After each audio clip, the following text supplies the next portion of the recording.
আমার ভাই আসছে, তোমার মাকে তো জীবনও দেখে নাই।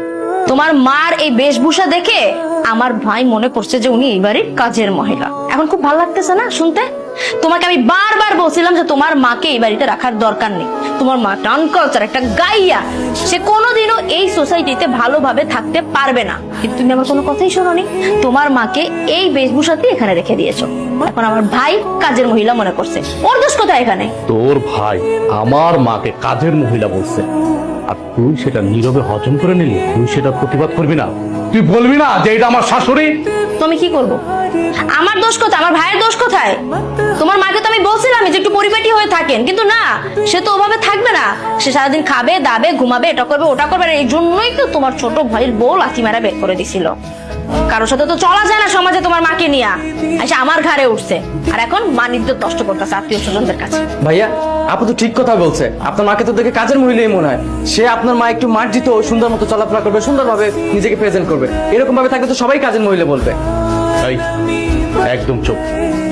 তুই যদি আরেকটা কথা বলো, এই একদম চুপ।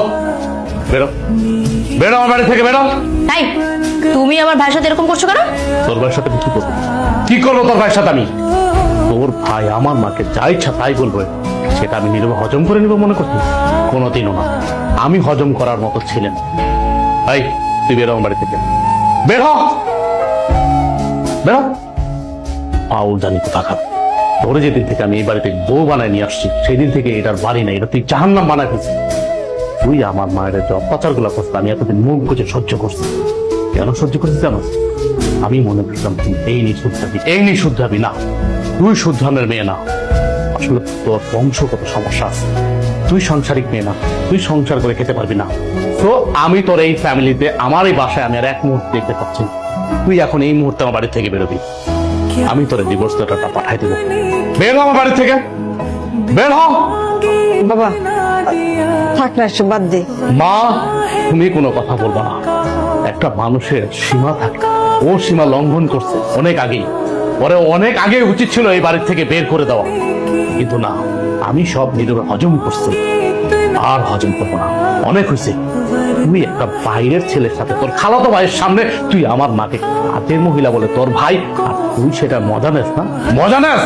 এই, আমি গরিব, আমি গ্রামের ছেলে, মানলাম। তোর বাবা আমাকে সহযোগিতা করছে, সহযোগিতা করে ভালো একটা চাকরি দিয়েছে। আমি তো এই জন্য তোরে অনেক ভালো রাখছি। তুই বলতে পারবি তোর কোন দিক থেকে আমি অসম্মান করছি, কোন দিক থেকে আমি তোরে কমতি রাখছি? তুই আমার মার সাথে এমন করছিস কেন? এমন করছিস কেন? তো আমি তোর সাথে এখন কথা বলতে চাচ্ছি না। আমার মাথা রক্ত উঠে গেছে। তুই এখন এই মুহূর্তে আমার বাড়ি থেকে বের হবি। আমি তোরে ডিভোর্স লেটারটা পাঠাই দেব। যা, বের হ আমার বাড়ি থেকে, বের হ। মা, তুমি কোনো কথা বলবো না। আমি তো হচ্ছে একটা কুলাঙ্গার সন্তান।